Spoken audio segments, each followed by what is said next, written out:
proceed.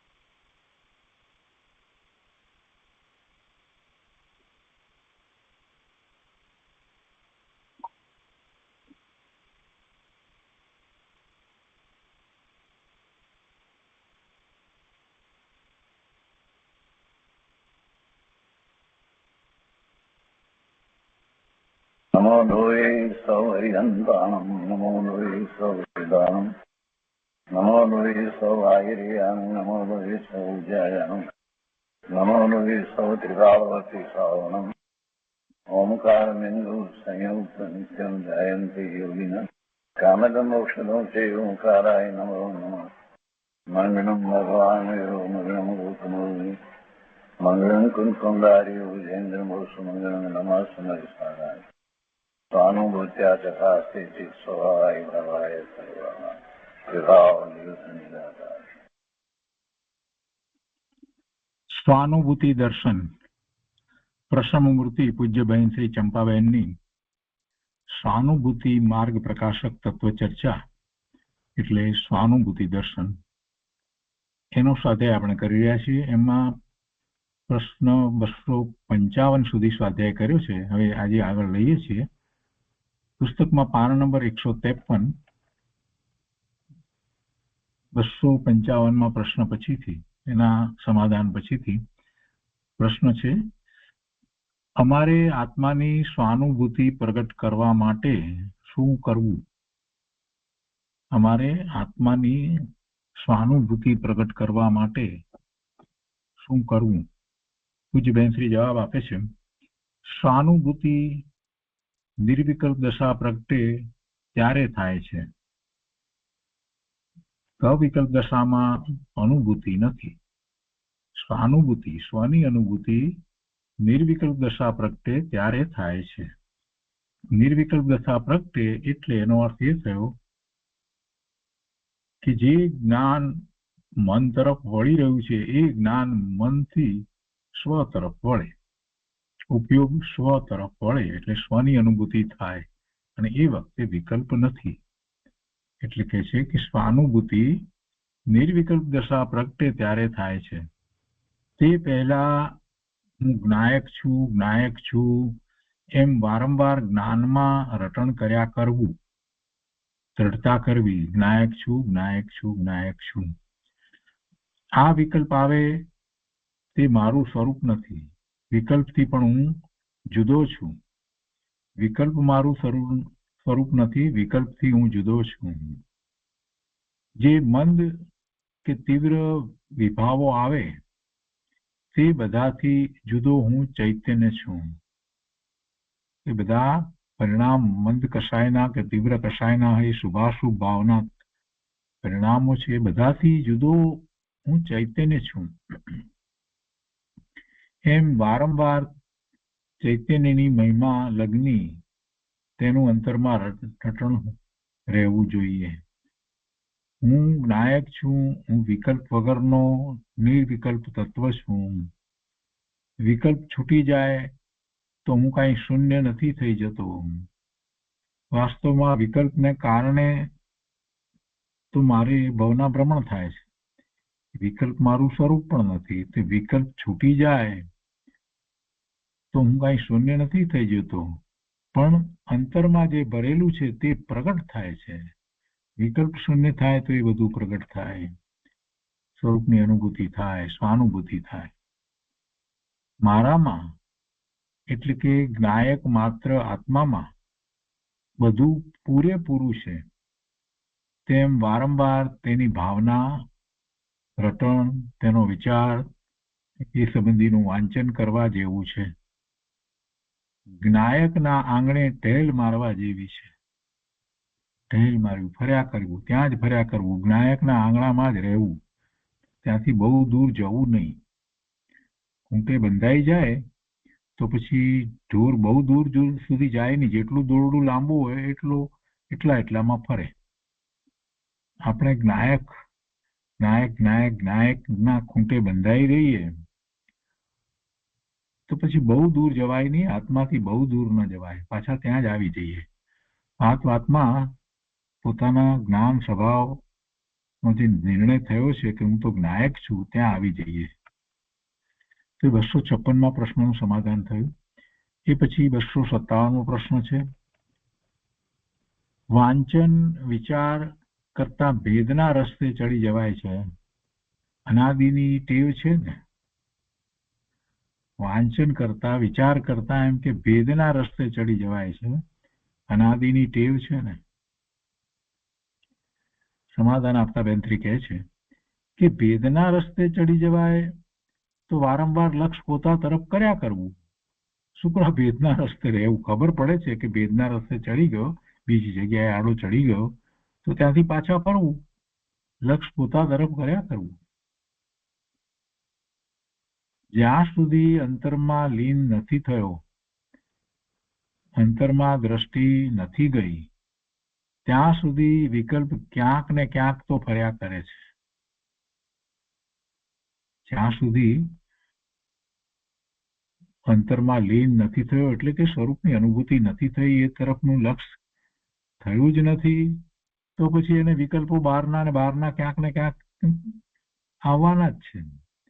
અંતરમાં દ્રષ્ટિ નથી થઈ ત્યાં સુધી વિકલ્પ ક્યાંક ને ક્યાંક તો ફર્યા કરે છે, બહારમાં ક્યાંક ઊભો તો રહે છે, પણ તેને શ્રદ્ધા અને રુચિ તે તરફ રાખવી કે જ્ઞાયકમાં બધું છે.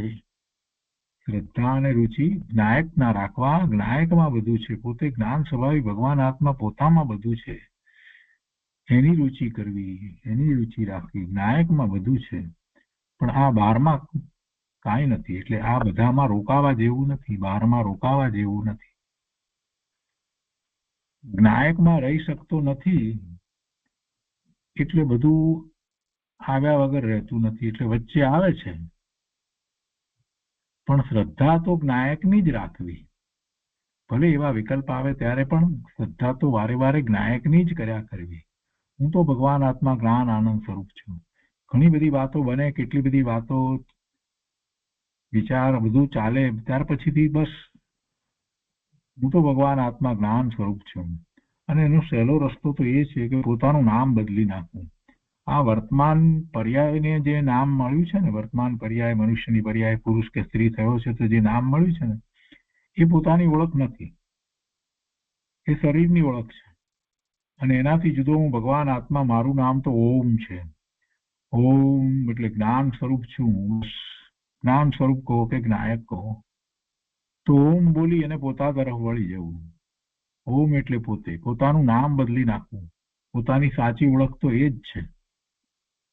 અને એ જ વારે વારે કર્યા જ કરે તો પછી પેલું બધું જે છે ઓછું થઈ જાય. આવે, વચ્ચે આવે, વિકલ્પો આવે, પણ ઓછું થઈ જાય. એટલે બેન્થ્રી કહે છે કે શ્રદ્ધા તો જ્ઞાયકની જ રાખવી કે નિર્વિકલ્પ શુદ્ધ આત્મતત્વ તે જ હું છું. એ 257માં પ્રશ્નનું સમાધાન થયું. પછી 258મો પ્રશ્ન છે. મારામાં બધું જ છે, પણ કોણ જાણે વિશ્વાસ આવતો નથી. બહારમાં જવિરાત વગેરે બધાનો વિશ્વાસ આવે છે. જો સામેથી જ ભાઈએ કહી દીધું પ્રશ્ન કરનારે કે બહારમાં જે બધું છે એનો તો વિશ્વાસ આવે છે, પણ કોણ જાણે મારામાં બધું છે છતાં એ પોતાનો વિશ્વાસ આવતો નથી. વિશ્વાસ કરે તો આવે ને. વિશ્વાસ કરવા માટે નિર્ણય થાય એ પણ જરૂરી છે. સ્વવિકલ્પ દશામાં શાસ્ત્ર અભ્યાસ દ્વારા નિર્ણય થાય, ગુરુના પ્રવચન દ્વારા નિર્ણય થાય, અને પછી નક્કી કરે કે આ બધા જ આટલું કહે છે તો પછી હું શુક્ર નકામાના એના વિરોધ કરું છું. ભગવાને કહ્યું કે તું જ્ઞાયક શુદ્ધ પરમાત્મા સ્વરૂપ છો, આચાર્ય ભગવાને કહ્યું, ગણધર ભગવાને કહ્યું, ગુરુદેવ પણ કહે છે, બેન્થ્રી પણ કહે છે, તો હવે મારે શા માટે બધાનો વિરોધ કરવો છે? હું ભગવાન આત્મા જ્ઞાયક છું તો છું. આ સહેલો રસ્તો છે વિશ્વાસ કરવાનો. જ્યાં સુધી અનુભૂતિ નથી થતી ત્યાં સુધી સાચો વિશ્વાસ નથી આવતો, પણ અનુભૂતિ કરતા પહેલા આવી દ્રઢતા કરવી, નિર્ણય કરવો, એ જરૂરી છે, એ સિવાય અનુભૂતિ ક્યાંથી થશે? પૂજ્ય બેનશ્રીએ એનું સમાધાન આપ્યું છે. વિશ્વાસ નથી આવતો એને માટે, અને બહારનો એને વિશ્વાસ છે ને જવિરાત વગેરેનો, તો બેનશ્રી કહે છે કે બહારનું બધું દેખાય છે એટલે વિશ્વાસ આવે છે. ઇન્દ્રિય જ્ઞાનનો વિષય છે એને એ માને છે કે બહારનું બધું દેખાય છે, અને આ દેખાતું નથી. પોતાનામાં બધું ભર્યું પડ્યું છે એ દેખાતું નથી. જે અનુભવની વસ્તુ છે એટલે અનુભવ્યા સિવાય તો એ ખબર કેવી રીતે પડે? એટલે આ દેખાતું નથી એટલે વિશ્વાસ આવતો નથી. પણ જેને અનુભવી છે એની વાત તો માની શકીએ ને. એ શું કરવા અસત્ય બોલે? એ શું કરવા આપણને ગેરમાર્ગે દોરી જાય? એમ વિચાર કરીએ તો ખ્યાલ આવે કે બરાબર છે. પ્રભુએ કહ્યું છે, આચાર્ય ભગવાને, ઉપાધ્યાય ભગવાને બધાએ કહ્યું છે, ગુરુદેવ કહે છે, બધા કહે છે કે મને ગેરમાર્ગે તો દોરી જતા ન હોય, ખોટું તો કહેતા ન હોય, એમને કાંઈ ખોટું બોલવાનું પ્રયોજન નથી. એટલે વાત તો એમ જ હોવી જોઈએ. એમ વિશ્વાસ પહેલા કરવો જોઈએ. પોતામાં બધું ભર્યું પડ્યું છે, ગુરુદેવ કહે છે, અને પોતે પણ વિચાર કરી અને નક્કી કરે કે જ્ઞાયકમાં જ બધું ભરેલું છે, અને એવો મને અનુભવ થશે. ગુરુદેવ કહેતા હતા કે લીંડી પીપર ઘસતા ઘસતા તેમાંથી તીખાશ પ્રગટ થાય છે. એ તીખાશ અંદરમાં હતી તે પ્રગટ થાય છે. તેમ જ્ઞાયક છું તેમાં જ બધું ભરેલું છે, અને તેમાંથી સ્વભાવ પ્રગટ થાય છે. એમ નક્કી કરવું.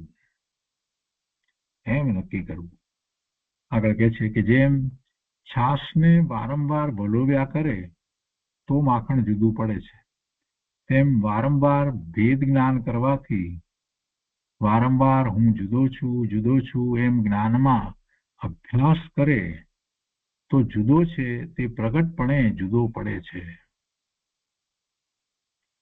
રુચિપૂર્વકનો અભ્યાસ થવો જોઈએ, વારંવાર થવો જોઈએ, અને રુચિપૂર્વકનો, નહીતર નહીં કાર્ય થાય. એ 258માં પ્રશ્નનું સમાધાન થયું. એ પછી 259મો પ્રશ્ન છે. કોઈ રીતે પરની રુચિ છૂટતી નથી, તો પરની રુચિ છૂટીને આત્માની રુચિ કેમ થાય? એટલે કે કેવી રીતે થાય? પરની રુચિ છૂટતી નથી, તો પરની રુચિ છૂટી જાય એવું તો ઈચ્છે છે, પણ એ છૂટતી નથી. તો એ છૂટી અને આત્માની રુચિ કેવી રીતે થાય?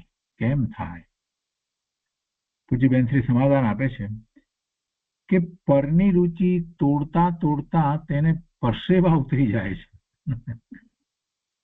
પરની રુચિ તોડતા તેને પરસેવા ઉતરી જાય છે. ઉપલક રુચિ હોય કે આત્માનું જ કરવા જેવું છે, પણ એકત્વ બુદ્ધિ તોડતા મુશ્કેલી પડી જાય છે. અનંત કાળનો અભ્યાસ છે, ખોટો અભ્યાસ છે, એટલે પ્રયાસ કરીને થાકી જાય છે. ખેદ થાય છે, પાછો પ્રયાસ કરે છે, ખેદ થાય છે કે રુચિ કેમ પરની રુચિ છૂટતી નથી, એમ ખેદ થાય છે. પણ ભાઈ કરવાનું તો આ જ છે. ખેદ કર્યાથી વાત નહીં બને, સાચો પુરુષાર્થ કરવો પડશે. પુરુષાર્થની ખામીને લઈને તેના વિશ્વાસમાં ડોલમડોલ થઈ જાય છે. પુરુષાર્થ સાચો નથી કરતો, ખામી વાળો પુરુષાર્થ છે. હાફ હાર્ટેડલી કહીએ ને આપણે, કરે છે પણ ઠીક છે, તો એવા પુરુષાર્થની અંદર અનુભૂતિ ન થાય. આત્માની રુચિ તીવ્ર હોવી જોઈએ, અને એ માટેનો રુચિનો એ પુરુષાર્થ કરવો પડે કે રુચિ કેવી રીતે પ્રગટ થાય. બહારની રુચિ છે એને સમજપૂર્વક એને છોડવાની છે કે આ બધી હું રુચિ તો કરું છું, પણ એ વાસ્તવમાં એ બધું ખરેખર મને સુખ શાંતિ આનંદનું કારણ થાય છે તો કેટલો વખત થાય છે, અને એવું થવા માટે પહેલા એને માટેની ખૂબ તીવ્ર ઈચ્છા કરી હોય પછી એ થાય છે, એટલે તો બધું દુઃખરૂપ જ છે, એ સુખ નથી. એમ જાતે નિર્ણય તો કરવો પડે. એવો નિર્ણય કરે તો એની રુચિ ઓછી થઈ જાય. પછી થાય કે ના હવે એની કાંઈ જરૂર નથી, એનાથી મને તો કાંઈ આનંદ થતો નથી. અનેક વાર એ ભોગવ્યું પણ છતાંય કાંઈ હવે આનંદ થતો નથી. એમ પોતે જાતે નક્કી કરે તો એની રુચિ ઘટે, અને પછી સ્વની રુચિ માટે જેમ આચાર્ય ભગવાને કહ્યું છે એ પ્રમાણે પુરુષાર્થ કરે. એની રુચિને કેળવવાનો પુરુષાર્થ, અને રુચિ વધતી જાય અને સાથે ને સાથે એમ થાય કે આવું જૈન દર્શન મને મળ્યું છે તો પછી એ જ મારે કરવું છે, એ સિવાય બીજું મારે કાંઈ કરવું જ નથી, એમ આગળ વધી શકે. એટલે કરવાનું તો આ જ છે, પણ પુરુષાર્થની ખામીને લઈને તેના વિશ્વાસમાં ડોલમડોલ થઈ જાય છે. પોતે છે તો જુદો, પણ મોટા દોરડા રાંધવા જેવું એક પણ કરી મૂક્યું છે. જુદો છે છતાં એ પરસાથે એક પણ કરી મૂક્યું છે. પોતે અનંતકાળ પરની સાથે એકત્વપણાના અભ્યાસમાં રહ્યો છે. પર સાથેનું એકત્વપણું તો અનંતકાળથી એને રહ્યું છે. પર સાથેનું એકત્વપણું એ જ એને મિથ્યાત્વનું કારણ છે, ભવના ભ્રમણનું કારણ છે. બે એકતા બુદ્ધિ છોડવી જ રહી. હવે તે અનંતકાળની સામે ભેદ જ્ઞાનનો અભ્યાસ કરતા ઘૂંટવામાં અનંતકાળ લાગતો નથી. અનંતકાળથી ભલે મિથ્યાત્વ છે, પણ એ મિથ્યાત્વને જતા કઈ અનંતકાળ લાગતો નથી. ભેદ જ્ઞાનનો અભ્યાસ કરતા ઘૂંટવામાં અનંતકાળ લાગતો નથી. ધીમો ધીમો અભ્યાસ કરે તો થોડો કાળ જાય છે, અને ઉગ્ર અભ્યાસ કરે તો 6 મહિના લાગે છે. 6 મહિનામાં એ છે કે સમ્યક દર્શન થઈ શકે છે. આચાર્ય ભગવાને કહ્યું છે ને સમયસારમાં 6 મહિનામાં થાય. એ તો વધુ સમય કયો એમ, એથી પણ ઓછા સમયમાં થાય. તીવ્ર રુચિ જોઈએ. અંદર રુચિ ભલે આત્માની હોય, પણ એકત્વ બુદ્ધિ તોડતા તોડતા તેને મુશ્કેલી પડે છે અને બહાર ચાલ્યો જાય છે. વારે વારે બહાર ચાલ્યો જાય છે.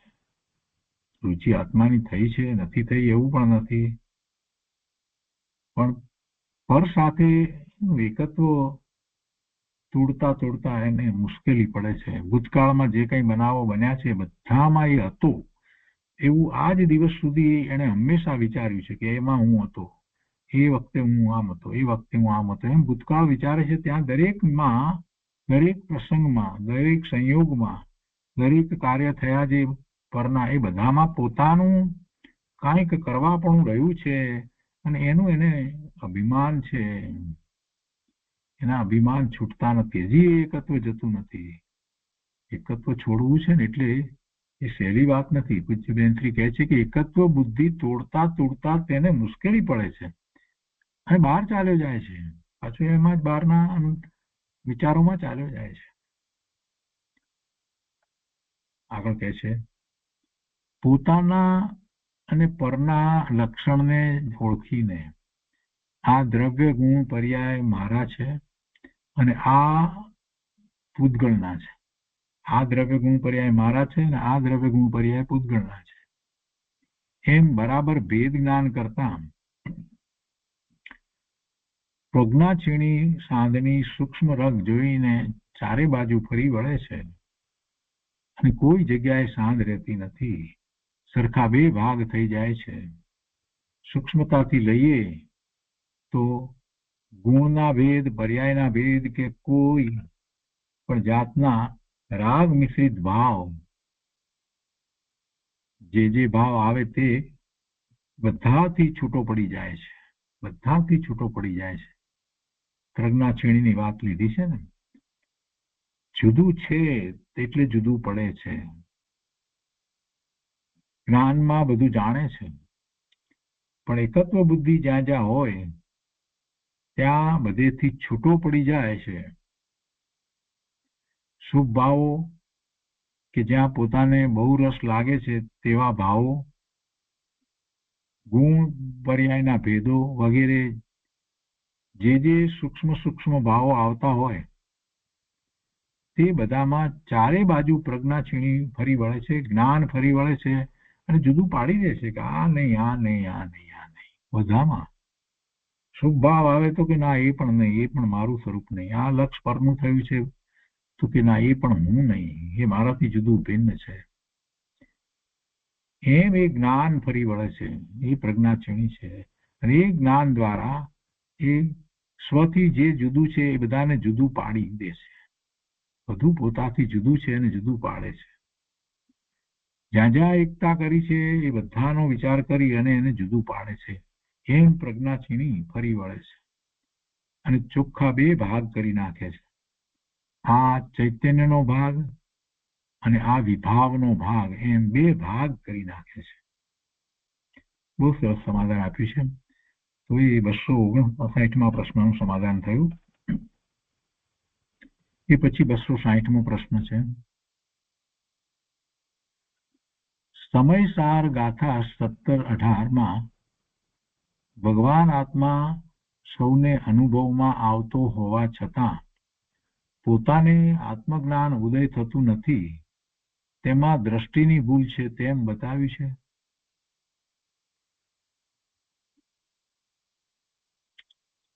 17મી અને 18મી ગાથા સમયસારની, એમાં ભગવાન આત્મા સૌને અનુભવમાં આવતો હોવા છતાં પોતાને આત્મજ્ઞાન ઉદય થતું નથી, તો એમાં ભૂલ કોની છે? કહે છે કે તેમાં દ્રષ્ટિની ભૂલ છે તેમ બતાવ્યું છે. તેથી સમાધાન આપે છે કે હા, દ્રષ્ટિની ભૂલ બતાવવી છે કે તેની દ્રષ્ટિ બહાર જાય છે. દ્રષ્ટિની ભૂલ બતાવવી છે, એની દ્રષ્ટિ બહાર જાય છે. જેમ કોઈ બીજાની ગણતરી કરતો હોય કે આ માણસ છે, આ માણસ છે, આ માણસ છે, પણ પોતાને જ ગણવાનું ભૂલી જાય છે. તેમ પોતે બધું બહારમાં જોઈ રહ્યો છે, પણ હું ચૈતન્ય દ્રવ્ય છું એમ પોતાને જ ભૂલી ગયો છે.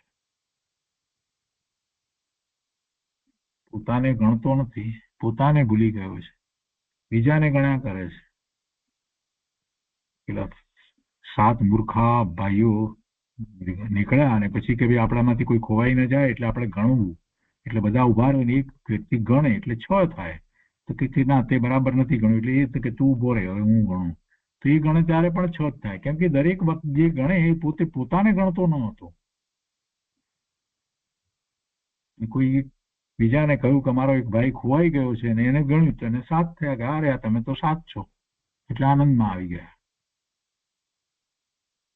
કોઈ બતાવે ત્યારે અહીંયા પણ એવું જ છે, પોતાને ભૂલી ગયો છે. અને આચાર્ય ભગવાન બતાવે છે કે તું તો આ રહ્યો, તું તો ભગવાન છો, તું બહારમાં જોઈ રહ્યો છે એને બદલે સ્વ તરફ જો, તું તો આ રહ્યો, અહીંયા જ છો. પોતે ભૂલી ગયો છે, अपने आप को भूल गया.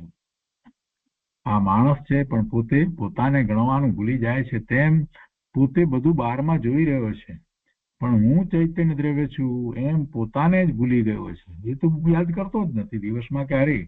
હું તો ચૈતન્ય ભગવાન આત્મા છું એમ તો યાદ કરતો જ નથી. બધા કામ કરે, બધું યાદ કરે, પણ એને આખા દિવસમાં ક્યારેય એમ નથી થતું હું તો ચૈતન્ય ભગવાન આત્મા છું, આ રહ્યો, અહીંયા જ છું, ક્યાંય ગયો નથી, અહીંયા જ છું, આ રહ્યો, જ્ઞાન સ્વરૂપ ભગવાન આત્મા ઓંકાર સ્વરૂપ છું. એમ વારે વારે કરવું જોઈએ, અને બધી તો દિવસમાં એક વારે કરતો નથી. તેને પોતાના અસ્તિત્વની અને આનંદની અનુભૂતિ નથી. અનુભૂતિ સ્વરૂપ પોતે હોવા છતાં પણ આનંદની અનુભૂતિ નથી. અનુભૂત્યા ચકાશે, સ્વને અનુભવમાં આવે એવો પોતે હોવા છતાં પણ આનંદની અનુભૂતિ નથી. આનંદની અનુભૂતિ માટે નિર્ણય કરી અને એ તરફ વળે તો અનુભૂતિ થાય ને, એમને કેવી રીતે થાય? જ્ઞાન અસાધારણ લક્ષણ છે કે જે લક્ષણથી પોતે પોતાને ઓળખી શકે છે. તે જ્ઞાયકતાનો નાશ નથી થયો. જ્ઞાન સદાય એવું ને એવું જ રહે છે. જ્ઞાન રૂપે પરિણમી રહ્યું છે, પણ પોતે જ્ઞાયકતા રૂપે થયો નથી. માટે તેના તરફ દ્રષ્ટિ કરે, તેનું જ્ઞાન કરે, આચરણ કરે, તો તેને આનંદની અનુભૂતિ પ્રગટ થાય. એ રીતે એ 260મા પ્રશ્નનું સમાધાન થયું. હવે એના પછીનો પ્રશ્ન છે કે ત્યાં તો પ્રથમ આત્માને જાણવો એમ કહ્યું છે, તો આત્માને શ્રદ્ધવો પછી? કે જાણવાની પહેલા વાત કરી છે તો શ્રદ્ધવો, ક્યારે અથવા તો પછી શ્રદ્ધો એમ પૂજ્યબેનશ્રીએ સમાધાન આપ્યું છે કે જ્યારે પોતે પોતા તરફ જાય, જ્યારે પોતે પોતા તરફ જાય, પોતા તરફ વળે, ત્યારે પહેલા યથાર્થ જ્ઞાનથી ઓળખે માટે પહેલા જ્ઞાન યથાર્થ કરવું. કેમ કે જશે કેવી રીતે, સ્વ તરફ વળશે કેવી રીતે? ઇન્દ્રિય જ્ઞાનનો તો વિષય નથી કે જેથી કરીને એ તરફ એનો ઉપયોગ વળી જાય. ક્યારેય પહેલા ભૂતકાળમાં એવું એને કર્યું નથી.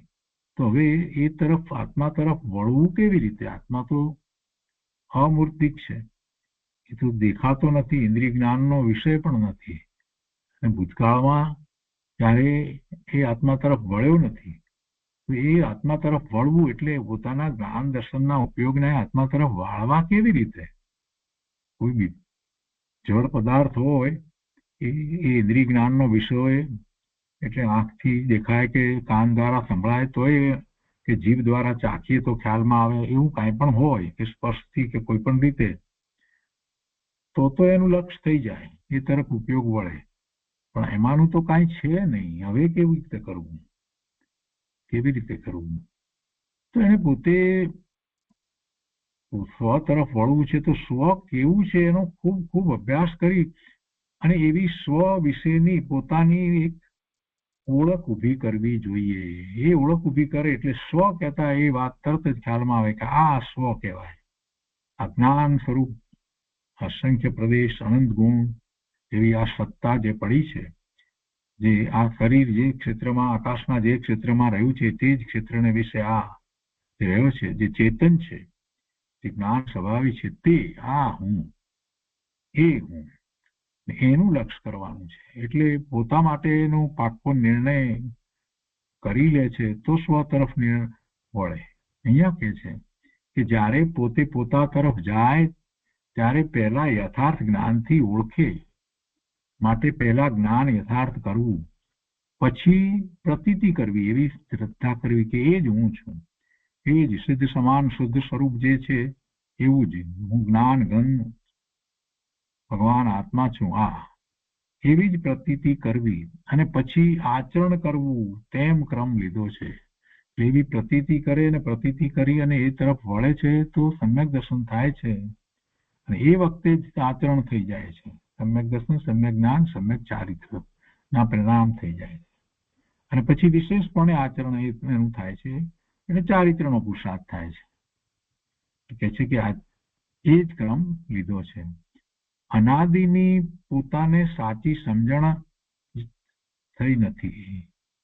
અનાદિની પોતાને સાચી સમજણ જ થઈ નથી. તેથી પહેલા એમ કહેવાય કે તું જ્ઞાન યથાર્થ કર તો શ્રદ્ધા યથાર્થ થાય. ખરી રીતે તો સમ્યક દર્શન, સમ્યક જ્ઞાન, સમ્યક ચારિત્ર તે મોક્ષ માર્ગ છે. સમ્યક છે જ્ઞાન પણ સમ્યક તો અનુભૂતિ હોય ત્યારે થાય છે. એ પહેલા જે જ્ઞાન કરે છે દ્રવ્યસૂત્રના અભ્યાસ દ્વારા કરે છે, નિર્ણય કરે છે. પણ એ જ્ઞાનને સમ્યક જ્ઞાન તો જયારે અનુભૂતિ કરે ત્યારે કહેવાય છે. યથાર્થ પ્રતીતિ થાય તો જ મોક્ષ માર્ગની શરૂઆત થાય છે. પણ પહેલા યથાર્થ જ્ઞાન કર, પછી શ્રદ્ધા થાય, તેમ આવે છે. તો એ રીતે 261માં પ્રશ્નનું સમાધાન થયું.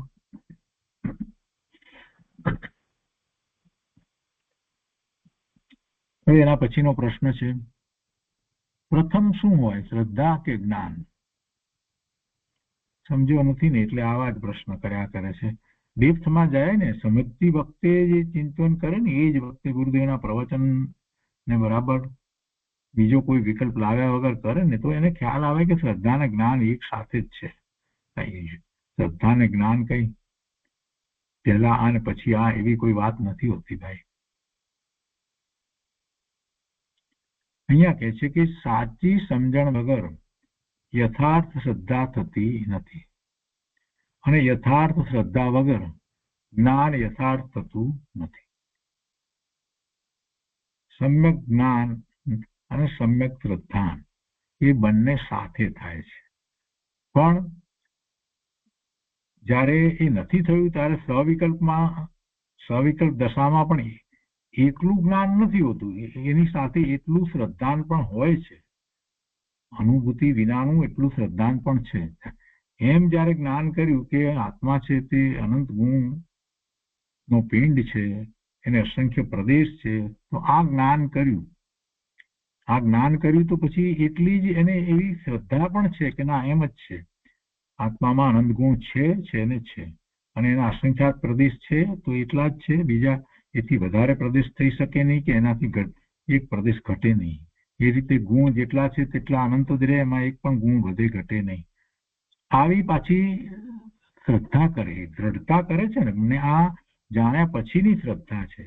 એ શ્રદ્ધામાં એને હજી કઈ અનુભૂતિ થઈ છે એમ નથી, પણ આવી શ્રદ્ધા જેટલું જાણે છે એની શ્રદ્ધા કરે. અને એવું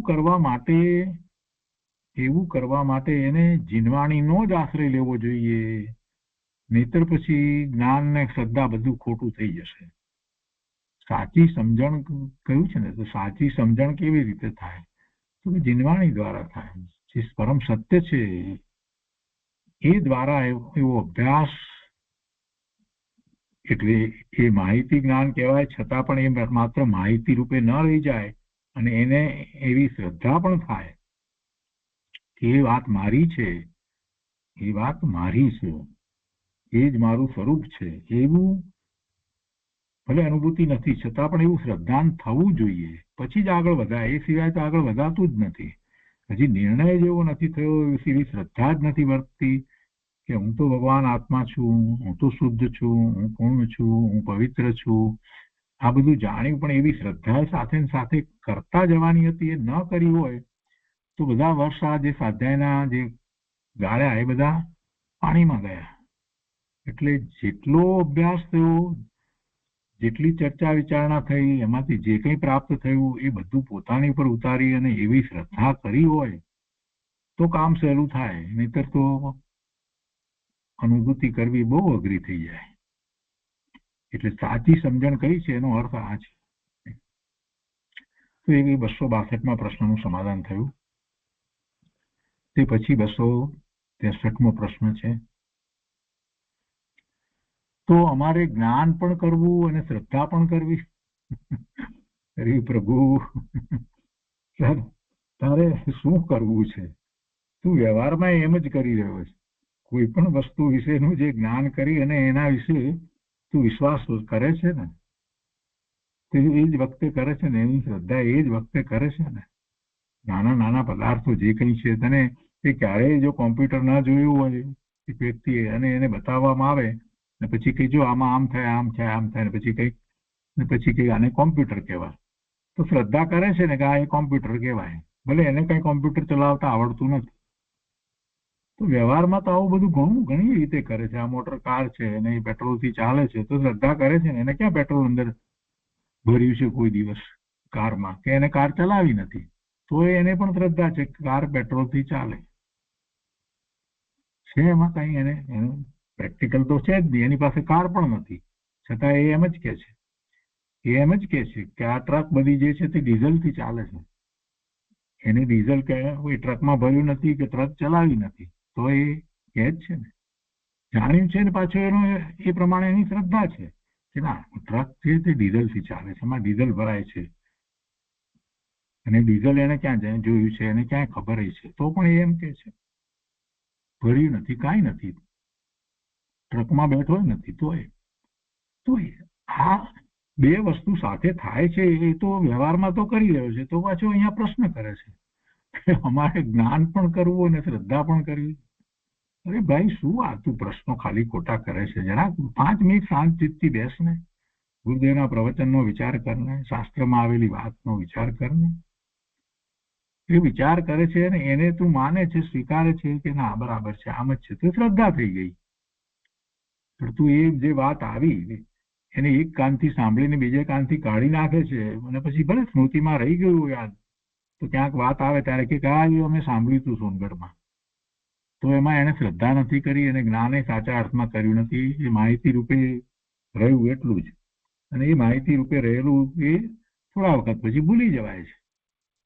એટલે થોડા વખત પછી ભૂલી જવાય એનો અર્થ જ એ છે કે એને એના તરફ લક્ષ કર્યું નથી, એને માન્યું નથી, એનો વિશ્વાસ કર્યો નથી, શ્રદ્ધા કરી નથી. શ્રદ્ધા કર્યા પછીથી એ જતું નથી. ભલે કદાચ બધા જ શબ્દો યાદ ના આવે પણ એનો ભાવ તો અંદરમાં રહી જ જાય છે. તો કે છે પ્રશ્ન કે તો અમારે જ્ઞાન પણ કરવું અને શ્રદ્ધા પણ કરવી? પ્રશ્ન કરે. પૂજ્ય બેન શ્રી સમાધાન બહુ ટૂંકું આપે છે કે જ્ઞાન અને શ્રદ્ધા સાથે જ છે. યથાર્થ શ્રદ્ધા હોય તો જ્ઞાન યથાર્થ થયા વગર રહેતું નથી, અને જેને યથાર્થ જ્ઞાન થાય તેની શ્રદ્ધા પણ યથાર્થ જ હોય છે. બધું સાથે છે, પ્રભુ સાથે છે. એક જ પર્યાયના આપણે 3 ભાગ પાડીને એમ કહીએ છીએ કે સમ્યક જ્ઞાન, સમ્યક દર્શન એટલે સમ્યક શ્રદ્ધા અને સમ્યક ચારિત્ર. તો એ 263માં પ્રશ્નનું સમાધાન થયું. એ પછી 264મો પ્રશ્ન છે. જૈન દર્શનમાં શ્રદ્ધાની પ્રધાનતા છે? હા, પૂજ્ય બેન કહે છે હા, શ્રદ્ધાની પ્રધાનતા છે. શ્રદ્ધા કરે તેમાં જ્ઞાન વચ્ચે આવે છે, એકલી શ્રદ્ધા નથી હોતી. શ્રદ્ધાની પ્રધાનતા કઈ છે તો અનુભૂતિ પૂર્વકની જે શ્રદ્ધા છે એની પ્રધાનતા કઈ છે તો એમાં સાથે જ્ઞાન પણ આવી જાય છે. માટે પ્રથમ જ્ઞાન કરવું એમ કહેવાય, પણ શ્રદ્ધા યથાર્થ હોય તો જ મુક્તિના માર્ગની શરૂઆત થાય છે. એટલે સમ્યક દર્શન શબ્દ એટલું કહેવામાં આવે તેમાં બધું આવી જાય છે, એમાં જ્ઞાન પણ આવી જાય છે. દર્શન શબ્દના 2 અર્થ એક સાથે છે. દર્શન એટલે દેખવું અને દર્શન એટલે શ્રદ્ધા.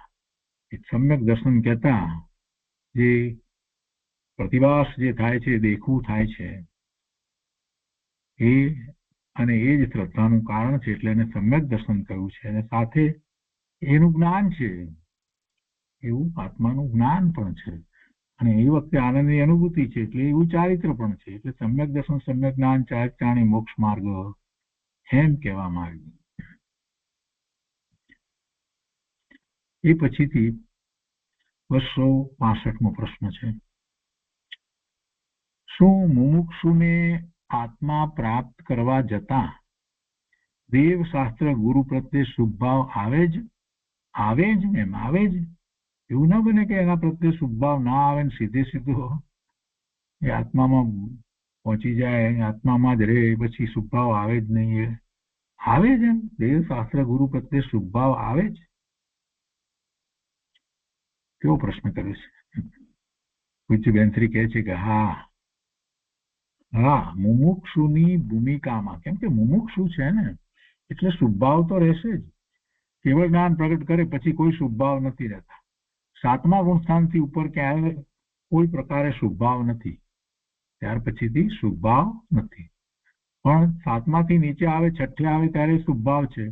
5મામાં ક્યારેક નિર્વિકલ્પ ધ્યાન છે, બાકીના સમયમાં એને શુભ ભાવ હોય છે, તેને અશુભ ભાવ પણ હોય છે. 4થા ગુણસ્થાને પણ શુભ અશુભ હોય છે, અને ક્યારેક જ નિર્વિકલ્પ અનુભૂતિ હોય છે. એટલે શુભભાવ તો હોય, સાધકને શુભભાવ હોય, મુમુક્ષુ મોક્ષાર્થી એને શુભભાવ આવે. એમથી કહે છે કે હા, મુમુક્ષુની ભૂમિકામાં તેવા ભાવ આવે. સમ્યક દર્શન થતા મુક્તિનો માર્ગ શરૂ થાય, પછી ચારિત્ર દશા થાય તો પણ દેવશાસ્ત્ર ગુરુના શુભ વિકલ્પ સાથે હોય છે. જ્યાં સુધી વિતરાગ દશા નથી થઈ ત્યાં સુધી શુભ ભાવ હોય છે. વિતરાગી પરિણામ થયા હોય પણ પૂર્ણ વિતરાગ દશા નથી થઈ, કેવળ જ્ઞાન નથી થયું, વિતરાગ પરમાત્મા નથી થયા, ત્યાં સુધી શુભ ભાવ હોય છે. તીર્થંકર ભગવાન કેવળી પરમાત્માને શુભ ભાવ હોતા નથી, સિદ્ધ ભગવાનને શુભ ભાવ હોતા નથી. આમ કહીએ એટલે પોતાની જાતને જૈન કેવડાવનારા કેટલા લોકો ઉભા થઈ જાય સમજ્યા વગર. શું વાત કરો છો, ભગવાનને શુભ ભાવ નથી, તમે કેવી વાત કરો છો? અને જે ઉભા થાય ત્યારે સમજી જવું કે હા, અમને કાંઈ શાસ્ત્રનો ખબર નથી. જ્યાં સુધી વિતરાગ દશા નથી થઈ ત્યાં સુધી શુભ ભાવ હોય છે, અને પૂર્ણ વિતરાગ દશા પ્રગટ થઈ પછી શુભ ભાવ હોતા નથી. એ તો શુદ્ધ ભાવમાં જ હોય છે. પરમાત્મા તો શુદ્ધ ભાવમાં જ હોય છે. પણ હજી એ દશા નથી થઈ ત્યાં સુધી મુમુક્ષુને શુભ ભાવ હોય છે. મુમુક્ષુને તો એમ થાય કે દેવશાસ્ત્ર ગુરુની સમીપતા હોય એવો શુભ ભાવ આવે. તેમની વાણીનું શ્રવણ મનન હો વગેરે બધી ભાવના આવે. સમ્યક દ્રષ્ટિને ચારિત્રવાન મુનિને પણ દેવશાસ્ત્ર ગુરુની સાનિધ્યતાના શુભ ભાવ આવ્યા વગર રહેતા નથી. એમને પણ એવા શુભ ભાવ આવે છે. વચ્ચે એવા શુભ ભાવ સાથે હોય છે. છતાંય પોતાનો પુરુષાર્થ પણ ચાલે છે. નિર્વિકલ્પ ધ્યાનમાં પોતે પોતાના સ્વભાવ ભાવે થાય છે. સ્વાનુભૂતિ કરે છે. આ બધું થાય છે અને પાછા 12માં હોય ત્યારે શુભ ભાવ પણ હોય. કેવા શુભ ભાવ છે જુઓ ને. સમ્યક દ્રષ્ટિને ચારિત્રવાન મુનિને પણ દેવશાસ્ત્ર ગુરુની સાનિધ્યતાના શુભ ભાવ આવ્યા વગર રહેતા નથી. વચ્ચે સાથે એવા શુભ ભાવ હોય છે. અણુવ્રત મહાવ્રતના શુભ પરિણામ આવે છે એટલે તો એવા પરિણામ હોય છે. તેની સાથે દેવશાસ્ત્ર ગુરુના સાનિધ્યના શુભ પરિણામો આવે છે.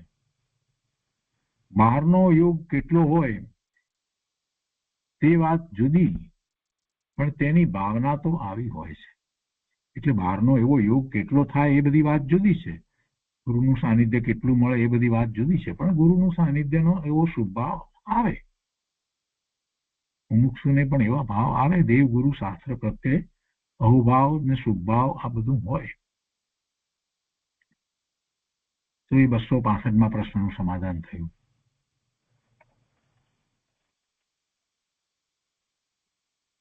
હવે એના પછીનો એક પ્રશ્ન છે 266મો, પણ આજે નથી લેતા.